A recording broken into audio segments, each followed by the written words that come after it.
Okay, it'll be fine. Hey everyone, I am here today. Do I have an amazing treat for you? Peggy Oki, none other than Dogtown and Z-Boys girl. She's amazing. Everybody knows about her. She's a legend, and she's here today with us. And this is like what? 1 a.m. in the morning. You are a trooper, Peggy. How are you doing? Thanks. Thanks. How are you doing? I'm fine, Lindsay. Yeah. Yeah, I want to jump right in. I want to jump right in with a little background for people that are not aware, like maybe they've been living under a rock or something, but let's watch a little bit of Dogtown just to give people a little reference. Here, let me share it. Before extreme sports, before the X Games, before it all, there was Dogtown and Z-Boys. This was not the beach that people came for vacation at. This was the last great seaside slum. It was paradise. You didn't go near that place if you didn't live there or know the people, because you were going to get hurt. Surfing was it, and skateboarding was just an extension of our surfing.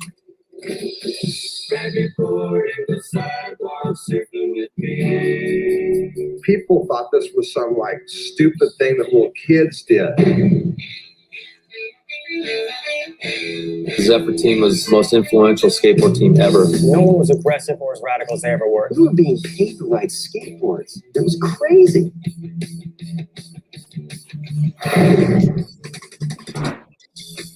The Zephyr team really sparked a revolution. Once pool riding came in, that's like all that we wanted to do.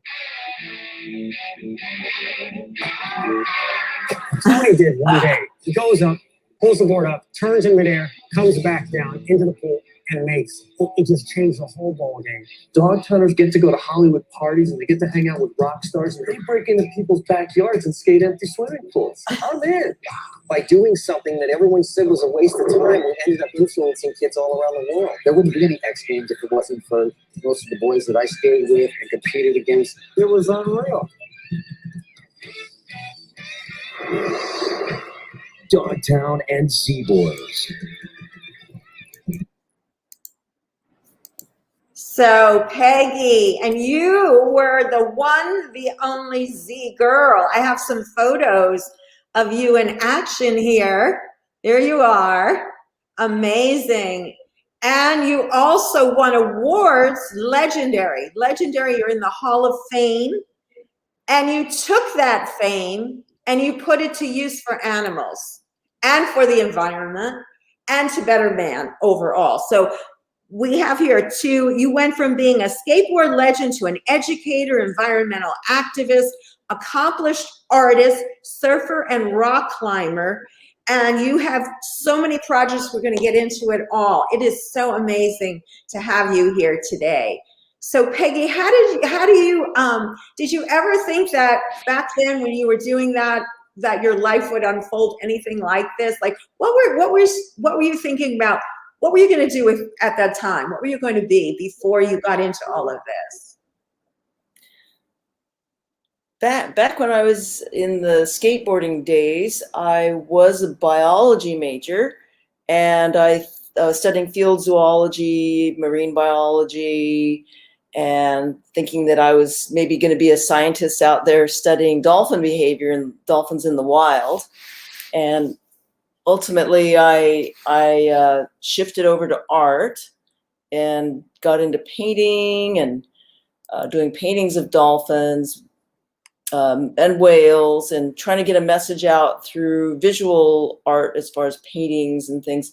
But ultimately decided that I needed to somehow get a message across a different way, because I was also doing other activism, and I felt that the paintings, while there were some nice paintings and paintings that also depicted the kind of things that were going wrong in the world with dolphins and whales, that I needed to do something different. So I ultimately came up with the idea of the Origami Whales Project. Yes. And we have some pictures of that and footage, which I'm going to show in a moment. So here are just a couple of images. And let's see, we have I think we have the Origami Project. We have your TED Talk. We have so many different things with you. But why don't you talk about this a little bit, how this all evolved, this project, if you would? Oh, look, you've got a whale behind you. I do have a whale behind me, and that's one of my favorite things in my room here. This is my music room. But Nice. can you talk a little bit about the project, or would you like me to go to, are we allowed to show your TED Talk? I was going to talk to you about this, but we didn't get a chance. Are we allowed to? You can actually show, I believe, up to about a 3 to 4 second clip. So instead, what I did, because I thought that's what it said, I put some photos together from it, showing your curtain and your projects. Mm-hmm. So let's walk them through some of these images that we have. Okay, let's talk sure. about that a little bit, if you would. And I'll show some images while you do. Okay. So tell us about how the Whale Project evolved, where it started, the concept of it, and so forth. Okay. Yeah, so it still started out with me being recognized as a visual artist, a painter. I had a very large oil painting called Live at Dawn, and it was about 5 feet across, and of a sperm whale's fluke, which is the same species of whale. There you go. And it's the same species of whale that's behind where you're sitting right there, and it's a sperm whale. And sperm whales are the largest toothed mammal on the planet with the world's largest brain. They're quite, as far as being largest toothed mammal, they dive to some of the deepest depths of any marine mammal, and they actually battle it out with giant squid, the male sperm whales. They battle it out with giant squids, which are almost as large as they are if you include the length of their tentacles. Oh my gosh. And of course they want to eat them. And sometimes they win and get to eat a giant squid. So I was really fascinated with them, and I did this painting, and the director of the Santa Barbara Whale Festival had seen the painting, and she loved it and wanted to use it as their poster image for the Santa Barbara Whale Festival, and asked if they could do that. And in return, basically, she offered a booth for me to sell my art. And I said, okay, great. And I said, have you got children's art going on at the festival? And she said, not really. I go, well, how about if I organize some children's art? And then we had some whale paintings that went along with letters to the president at that time, urging him to stop the whaling. And then the couple years later, this organizer approached me again, and she said, would you like to do a children's art thing again? I said, sure. And she said, we're going to do origami this time. I said, well, how about origami whales? Because this is the whale festival. And she loved the idea. And I also proposed that we come up with a goal number. So why not represent the number of whales that were going to be killed that year, unfortunately? And that number was 1,400. So at the booth that we had for the origami whale folding, we had kids come around and people all over, and we started to collect these whales, and we got to about, I think about 600. So I still needed about another 800. And I was also communicating with some of the animal welfare organizations at that time that were campaigning to end whaling, and they shared the information on their website and had people mailing origami whales to me. And it took a couple months, but I was able to get 1,400. And one of the coordinators said, well, would you like to come and present these whales to the International Whaling Commissioner? And I said, sure. And I had to figure out how. So again, the artist had to put the thinking cap on, and how are we going to present paper whales to look like something significant? And I thought, well, maybe I'll just put them in some plastic bags. No, that would be silly. Why don't I put these, get some cylindrical plastic plexiglass kind of tube and put all the whales in there, kind of like when you see jelly beans in a jar or something. I thought, well, that doesn't really honor the whales, and I don't want it to look like they're in an aquarium. So Yeah. I came up with the idea of something like a curtain. And I told a friend of mine who's also artistic, and she said, that's a great idea. Come over and do it at our house, because she had a really big living room.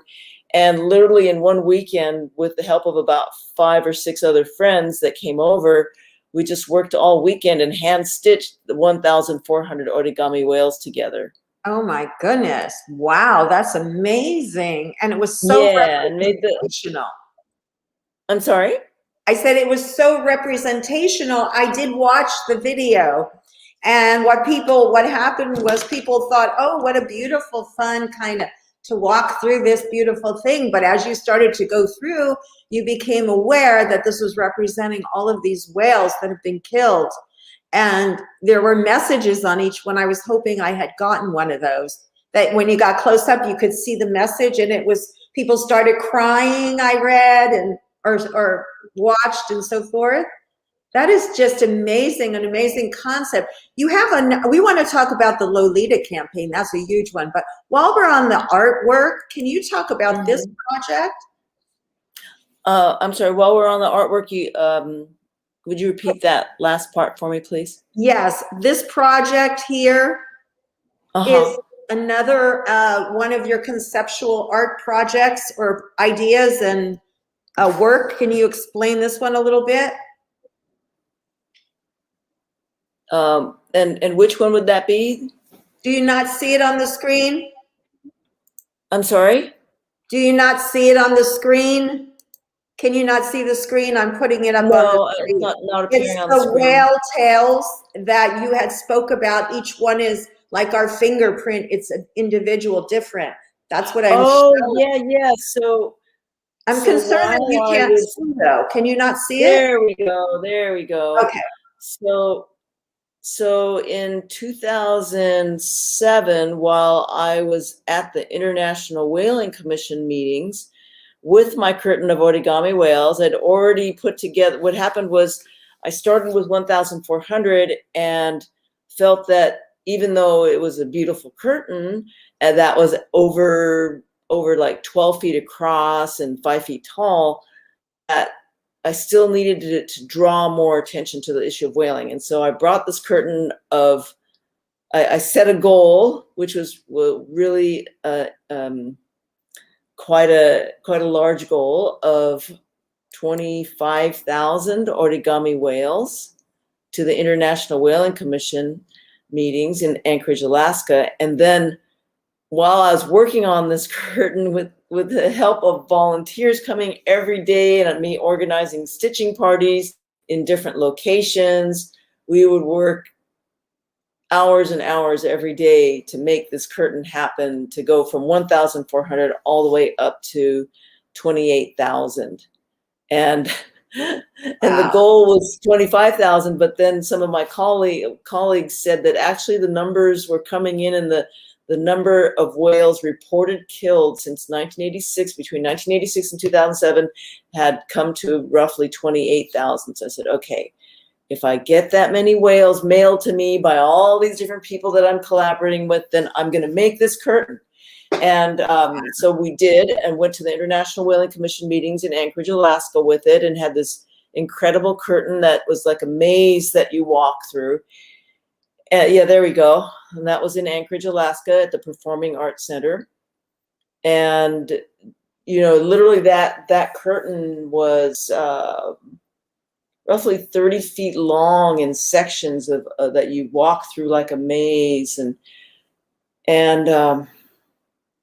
with all the messages written on them and organized by color and such.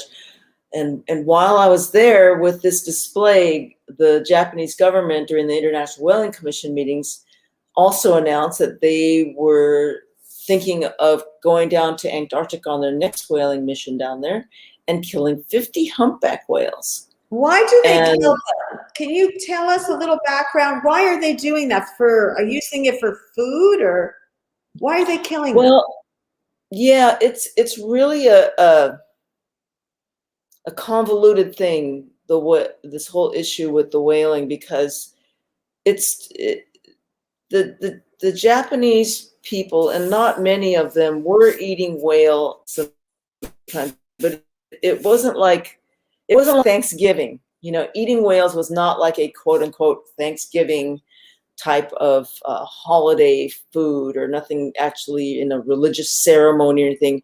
And yet the Japanese government claimed that it was part of their culture to eat whales.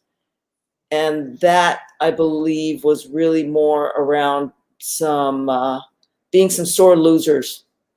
To put it bluntly, they were being sore losers about losing out in World War II. And the Japanese, the country of Japan, was very devastated at the end of World War II. There was food shortage, and you're going to love this. The U.S. government went over there. They sent General MacArthur over, and he basically talked to the Japanese government and said, "Hey, you've got these vessels still from the war. Why don't you use it for whaling? And we'll even help you. We'll even let you come out and whale in some of our waters, and we'll give you fisheries entitlement, all this stuff." And so the Japanese government said, "Okay, sure, we'll eat whales, and then the Japanese government, in their fisheries department, they overstepped their boundaries in the fishing agreement that was made, and the U.S. government took back this agreement, took back this offer, and the Japanese government got really pissed off and said, "Okay, well then we're just going to ramp up our whaling," and then that's basically, the backstory behind the commercial whaling, which began, like I said, shortly after World War II. And then in 1986, the International Whaling Commission, which is basically just like the United Nations. There's no actual enforcement. They call it a gentleman's agreement, basically, as far as when they meet and they talk about how many whales each country wants to kill and how they're going to kill them and all this sort of thing. Japan has just been kind of a bad boy in the whole thing.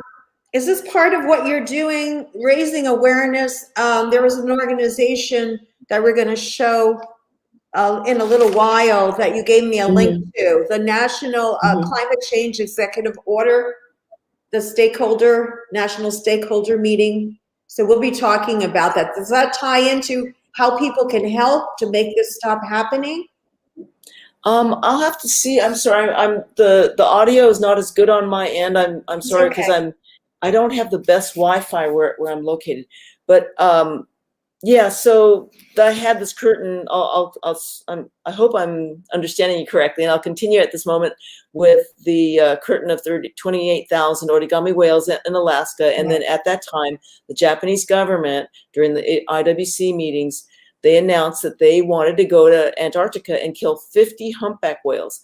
Humpback whales are endangered, and they just figured they'd hold the baby over the barrel, basically, to the rest of the countries and threaten them and say, "Look, we're going to kill 50 endangered humpback whales next year." And so my response to that was, well, I'm not going to make 50 origami whales. Why don't I do 50 paintings?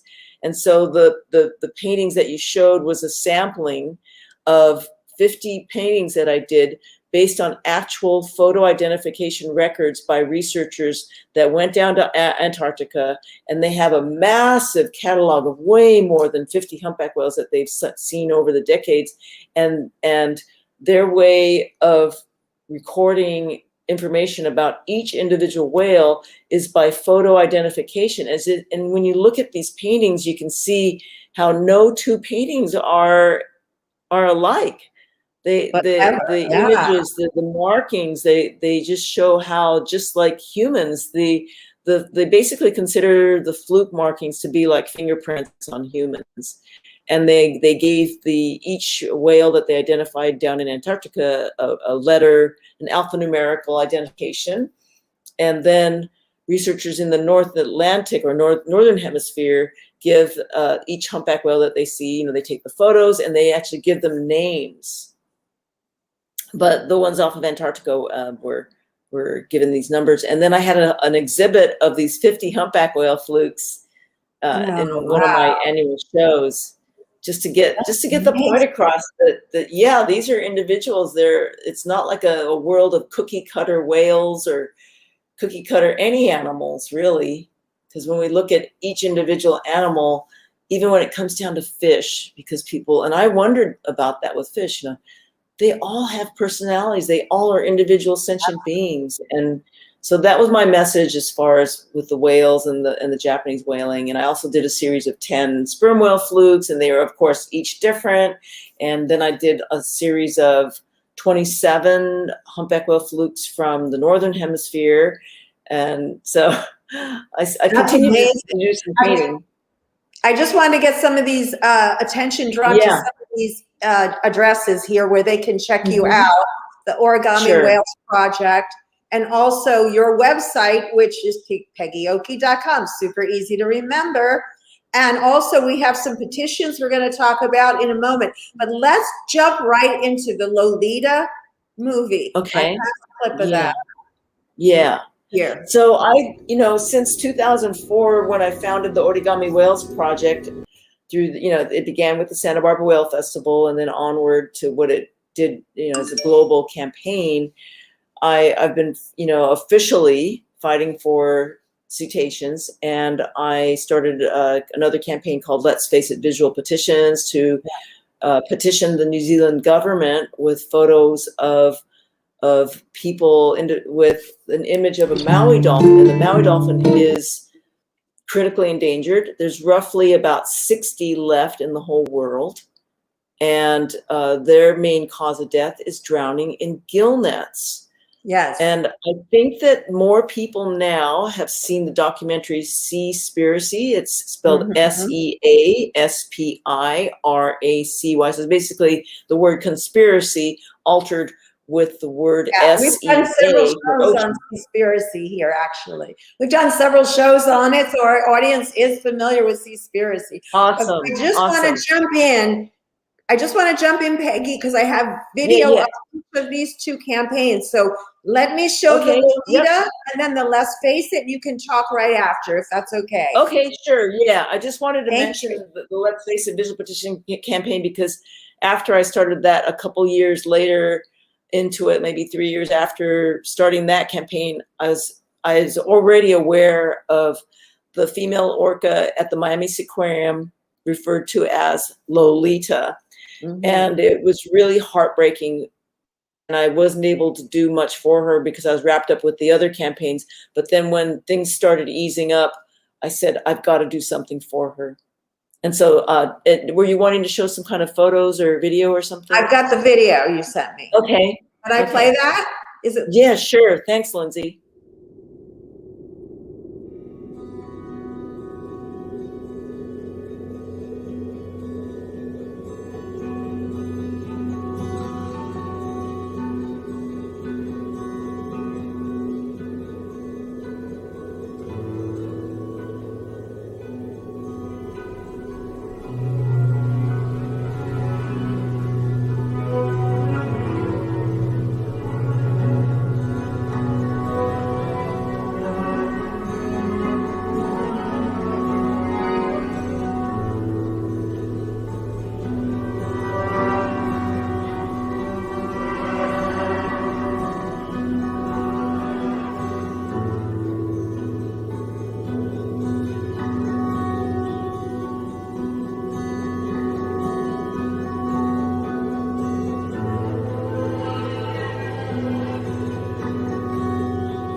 Wow, that is so powerful and sad.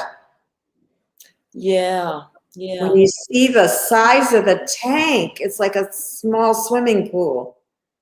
Mm-hmm. Compared to the It's the size. smallest tank for an orca in North America. That's incredible. And this is allowed Yeah. to continue. I'm sorry. What? This is allowed to, how is this allowed to continue is my question. I mean, how do they justify that? And what's being done? What are you guys, how are you guys wanting help with this? What can we do to help? Well, there's a few actions that people can take. There's definitely a few organizations that are campaigning for her freedom and to raise awareness about the situation of her captivity. If you go to dolphinproject.com and look at, I'd have to get the URL to you, but Rick O'Barry's Dolphin Project has a page regarding Lolita's captivity. Well, yeah, they call her Lolita, her captivity at the Miami Seaquarium, and how you can contact the APHIS, which is APHIS, the Animal Plant Health Inspection Service, and then tell them that this tank is too small. As far as standards for being an orca in a tank, they are not really up to that standard. And one of the big issues is when you look at that image of the tank, there's that space in the middle with it's what they call the, I can't remember the term, the training bar or something, where the trainers come in, and that little island that's in the middle of her tank, and that being in there also takes away from the minimum volume of the tank that she's in. Also the depth of the tank.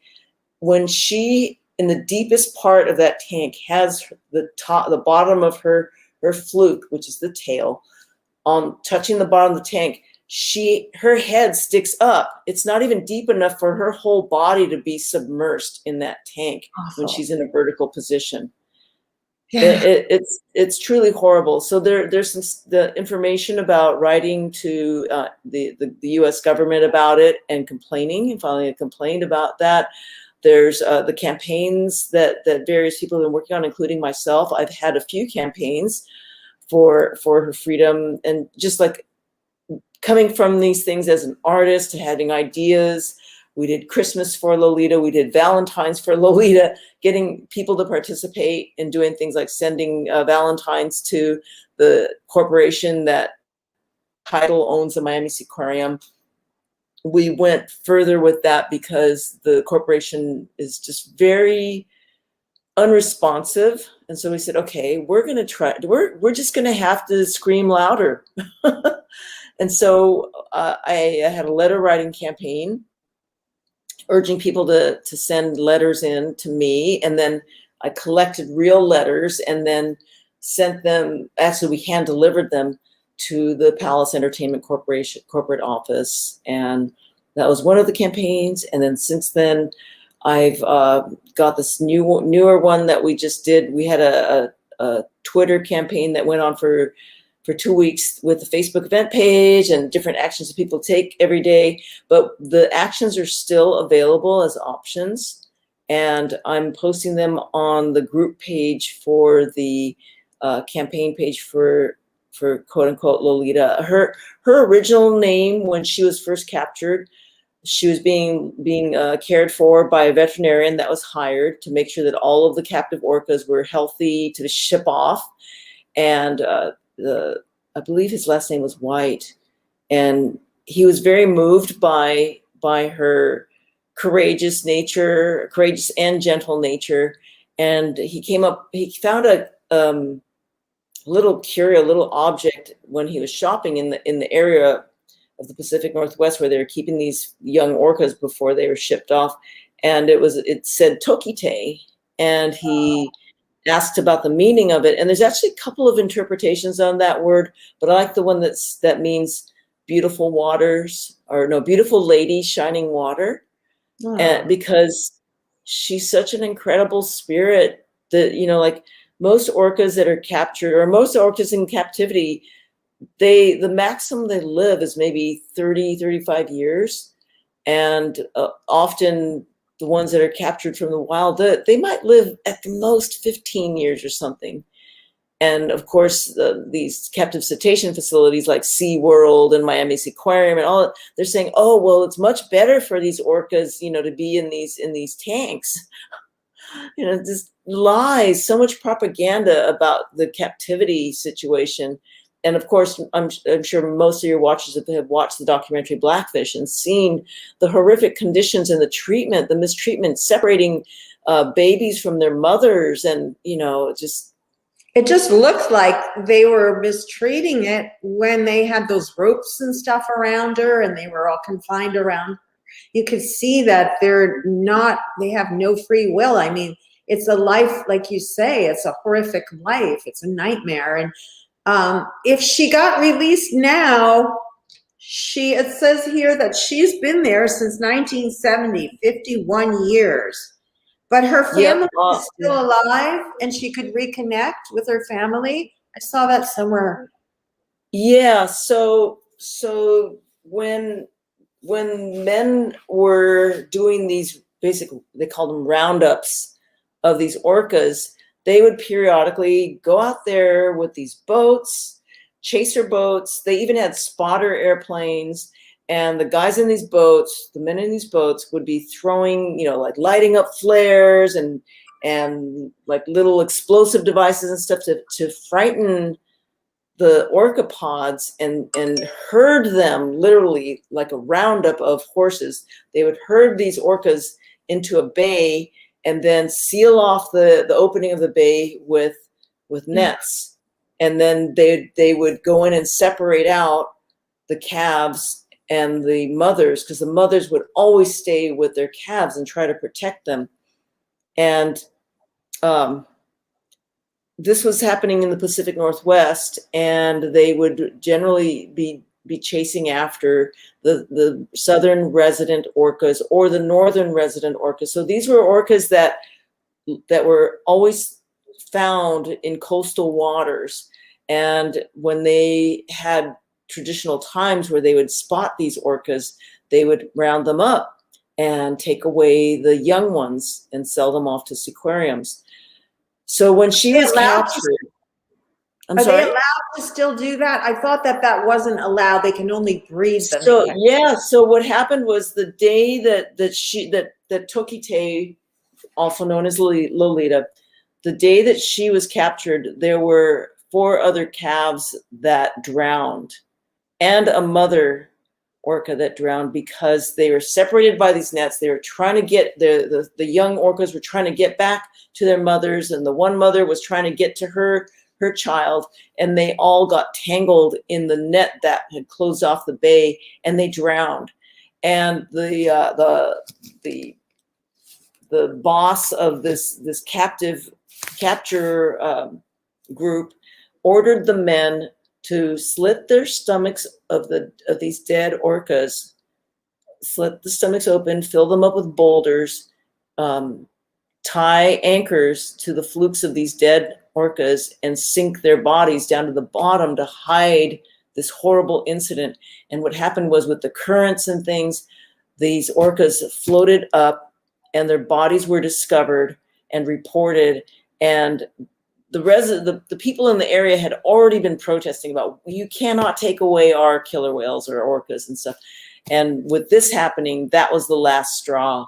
And sadly, at least there was something positive that came out of that eventually a law was passed that it was legal for anyone to capture and take away these orcas. Wow. So it's illegal now. And so southern resident orcas is they're J, K, and L pods, and they're basically like large family groups. And Tokite Lolita was taken from L pod, and in L pod, her mother, Ocean Sun, her presumed mother, is still alive. She is now getting close to about 90 years old. And female orcas can live in the wild for even 100 years. There was a member of J-Pod, her name was Granny, and she lived to at least 102 years old. So just they're very similar to humans as far as how we can live to be 100 if we stay healthy. And Yeah. but even more fascinating than humans, they're highly socially organized. The way elephant groups, you know, we're more people are aware of how elephants, like the African elephants, live in highly social matriarchal groups where they have an elder female that leads the whole herd to where they know that there's food and water and resources and safety and directs them when there's a dangerous situation and all this sort of thing. Well, that's what orcas do, as well as sperm whales and other animals that we're only just learning about in their behaviors. And so it's quite a fascinating, interesting species, as well as, I mean, I don't want to get too into the cetacean nerve thing. Interrupt here. I hate interrupting you because it's so fascinating. You're going to have to come back because we're not getting through everything. We do want to show anyway, let's carry on. But yeah, she was a southern resident orca, and oh, that's another thing I just want to point out real quickly.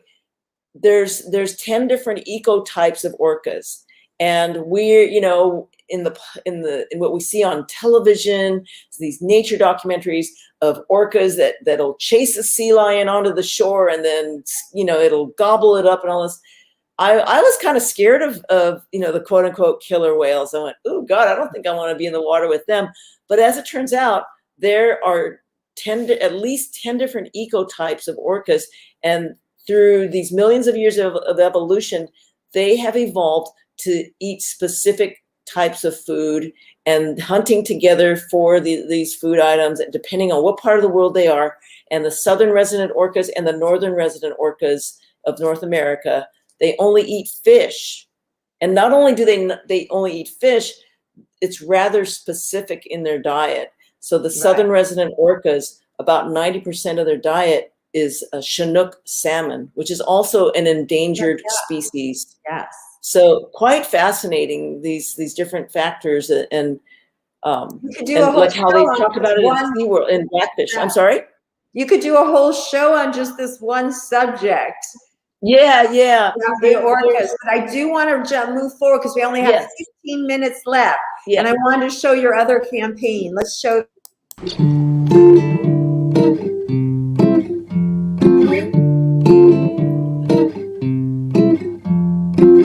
Seems to me it goes hand in hand. We make a mess and the earth be damned. Well, it's not their fault and it's not our fault, and it all can change with a little thought. Don't need more stuff, don't need more stuff. Just need each other and that's enough.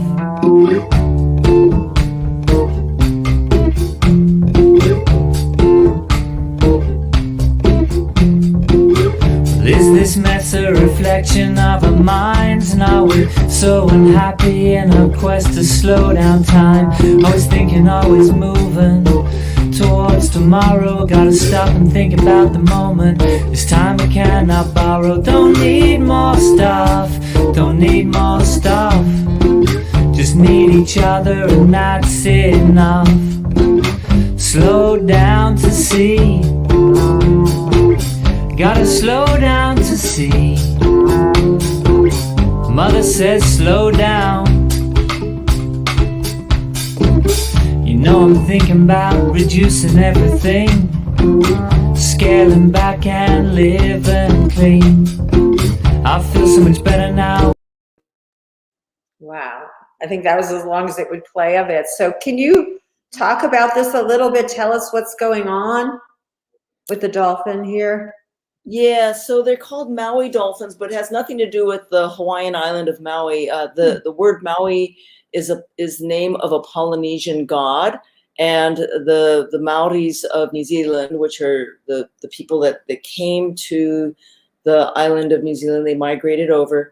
They named these dolphins the Maui or Popoto. There's a few names for them, and that's actually a Hector's dolphin, which is the main species of this dolphin in New Zealand. The Cephalorhynchus hectori is a scientific name, and it's just incredible how high they can leap and how playful they are. They like surfing little waves. They scoot along alongside boats and all these things, just like the larger dolphins in the world do. They're the world's smallest dolphin, roughly, well, less than 5 foot in length, little over 4 feet in length is their average size. And you can see the very distinctive dorsal fin, which is rounded, and the rounded pectoral fin. And they're like a little Mickey Mouse dolphin. They're very cute, but unfortunately, they're also one of the most endangered. You know, like I said, now the estimate is about 60 of these Maui dolphins left. So the Maui is a subspecies of the Hector. There's roughly less than 3,000 of the Hector's dolphins, which are also endangered. And then again, about 60 of the subspecies, the Maui dolphin, which are found in a different part of New Zealand. And basically the New Zealand government has failed to adequately protect these dolphins. All they need to do is ban the use of gill nets in the known habitat of these dolphins. But the fishing industry, as we know from watching documentaries such as Seaspiracy, the fishing industry is very corrupt and very powerful. And they've basically been threatening the New Zealand government and saying, if you ban our fishing, we're going to sue you and this and that. And who knows what else is going on with the fishing industry in New Zealand. But it's a really bad one. Yeah. And think that yeah. Go ahead. Sorry. Yeah, so I had this Let's Face It visual petition campaign going on for quite a few years, and it's still available. I still refer to the site where we have a collection of about 10,000, almost 10,000 photographs that people have submitted of themselves with the image of a Maui or Hector's dolphin. Wow. Yeah. And I know that we have roughly 10 minutes left, and I really appreciate the opportunity. Thank you so much, Lindsay, for having me on your show. Oh, and I would love for people to participate in sending a letter to the corporation that recently acquired the large share of Parques Reunidos. So Parques Reunidos is a multinational corporation that owns Palace Entertainment, which is the North American branch that owns several theme parks, 22 theme parks, and 2 of them are captive cetacean facilities. One is a Sea Life Park. They should call it Sea Death Park on Oahu. And then the Miami Aquarium. And then under that, it's, above that is Parques Reunidos that owns Palace Entertainment, which in total in their portfolio of theme parks owns over 60 theme parks. So besides captive cetacean facilities, of which they own 6 in total, they also have some zoos. They have places. Oh, in the United States, Raging Waters theme park, that's owned under the title of Palace Entertainment. So I was calling for a boycott pledge of all of these theme parks across the world that are owned under the title of Parques Reunidos. And if you look it up on our website, we have the names of all of these theme parks to boycott. And so an easy one for people in Southern California is Raging Waters, and to boycott these theme parks, because that would be, if you're supporting, unfortunately, this horrible industry. Sea Life Park in Oahu is also notorious for some horrific treatments of the mistreatment of the dolphins and dolphins kept at their facility. But as the audience saw from this image of Tokite Lolita kept in that tank, imagine your entire life. That's not like a stage where she lives in some kind of like as if you have like horses in a pasture, and then they get brought out to a stage and shown. That little tank is the only thing she has known for almost 51 years. And we've just got to get her back home. There's a proposed sea sanctuary, very well designed and planned out by Orca Network in the area where she was captured from. it's not like they would just, put her out in the wild. They would give her a space where she could have a much more roam to swim, to learn, to make sure that she knows how to catch food. We're talking about one of the most intelligent beings on the planet, one of the largest brains, one of the most advanced brains as far as handling emotional encounters and stuff. It's so likely that she would make it, and at least, if nothing else, she would have a much larger space in a sea sanctuary. So I'm urging everyone to do everything that you can for her. Follow me on the Origami Whales Project on Facebook. I'm also on Instagram, and I currently, on my Instagram account, have a petition linked to a link in my Instagram profile going to the petition for her. And that petition is to EQT Partners that about a year and a half ago acquired Parques Reunidos. And so we need to just go to the top of the ladder and tell them this is not acceptable. It's time to let her retire. Just let her have that chance. She's already been in captivity. Anybody who's worked 50 years of their life anyways, right. It's time to retire her. Yeah. I do have to jump in and say that we invite EQT and the Reyes Park Entertainment on to give their side of the story and dialogue. We want to be fair to them as well. So we do have to jump in and say that. And Peggy, we only have a few more minutes left. Yeah. And I want to give out the best contact information. So if there's any you want is the peggyoki.com the best to send people, or the Origami Whales Project? Where would you like us to send them? Yeah, either one, the origamiwhalesproject.org or peggyoki.com. Those two are linked together on the same website, and there's a contact page. And of course, if you go to peggyoki.com, people can explore more about what I've been doing in my life, and including little Dogtown video clip things, and right. my TEDx talk and public speaking appearances. And one of the things I say about the fame, and I've never really done anything for the purpose of becoming famous or anything.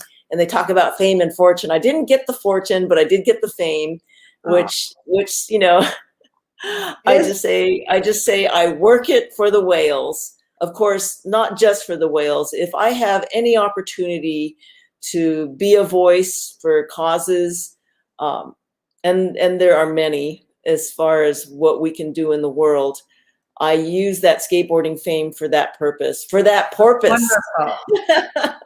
That's wonderful. I just want people to see some of your website here. That's why I'm powering through it. There is the public speaking page, which you can watch all the videos. I mean, if you go to Peggy's website, you can find out. So it's just, you'll want to spend the whole day there because there's beautiful artwork. There's videos. There's everything for you to get busy and take action. You mentioned a couple other women of the world. Did you want me to quickly pop that in there? Sure. In the most recent campaign, it was several months in the process, and then we launched from June 11th through the 25th, when we were very active with our Facebook event page and lots of tweeting, and the tweet sheet's still available. And I'm so grateful and want to express my gratitude to Women of the World versus Taiji, because they have been incredible, doing a lot of work to create this 2-week just burst of effort. And they created the petition, which is still active. As I said, it's in my Instagram profile. And I invite everybody to please join in. We can make a difference. Oh my gosh, the news in just the past week about these, was it Neiman Marcus? Yes. The story about the cows. Canada Goose. There's like 3 or 4 now that have said they're going to stop doing the fur. And it's like, holy smokes. activists for all these years have been vocal, they've been protesting, and now we're seeing victory. And that can happen in, you know, we're going to do this. We're going to continue to work for Tokite Lolita's freedom. We're going to continue where everyone's going to follow your passion. Everyone just follow your passion, whatever you feel most deeply in your heart about, to go out there and do that. And we can see these victories. It's what fantastic news. It was like we got to see the Canada Goose thing, and then we got to see another one and another, and literally 4 now, right? In about a week, announcing that they're no longer going to be doing fur. That's right. And I have the wrong address here. Let me correct this real quick. It's seaspiracy.org, I'm quite sure. I think I had that wrong. I don't want people to get that wrong. But yes, it's amazing what's going on. And we'd love to have you come back again, because we didn't cover everything. We'd love to have you in maybe a better time zone for you when you're back in the US, or in a better time it's not zone. 1 in the morning. Yeah, it's amazing that you are actually, what is it, 2 in the morning, you say, almost? Well, yeah, it's 2 minutes before 2 now. Yeah. Wow. But, you know, I would say that it's funny because I do not drink coffee. I rarely drink coffee. Actually, the last couple of nights when I was eating at a vegan restaurant, having this incredible vegan dessert, I had to have coffee with it. But I generally do not drink coffee or energy drinks or anything. I've been vegan for over 20 years, and that's what I attribute to having so much energy, even at 2 in the morning. So again, you know, talking about veganism, which is there's so many reasons. And of course, the benefits are health on top of saving the lives of millions of animals. That's absolutely true. And I agree 100%. And you are in Wikipedia named as one of vegans, famous vegans. So I saw your name in there. That's pretty cool. So you've been vegan a long time, as you said. And it's easy to go vegan. I understand you cooked on Lunch Break Live as well for us. Didn't you do a show? I did, yeah. It was my simple berry bowl of goodness. Ooh, sounds good. Well, Peggy, unfortunately, we're down to our last minute. And so we're going to have to say, please stay on. I want to talk to you, but we're going to go off the air in the next moment. So thank you for being on. We love what you're doing, and we are going to share this out. I want to tell people that the links that you mentioned, I will be putting in the comments now, because we wait till afterwards. It helps with the views, but all of the links we've shown will be put in the comments. I'll put them in right after the show ends, so people can hang tight and they'll be in there. Okay, and thank you so much. Thank you so much, Lindsay, for fitting me into your schedule. I know that we had to do some juggling around to squeeze this in so that I could talk about the campaign for Lolita Tokite. And again, I'm urging everyone to please go to our petition page and spread the word, and let's do this. Let's see more victories for all of our fellow animal beings. Yeah, that's so true. And we can do this. So I'm going to be doing that right after as well. I think I did a couple of other petitions you have, so I'll make sure I do this one too. And it's so easy, 2 seconds, 2 seconds of your time. All right, folks, so we're going to go, and we will see you next time. Thank you so much, Peggy, for being on. It was a pleasure and an honor, and we'll see you folks next time. Take care.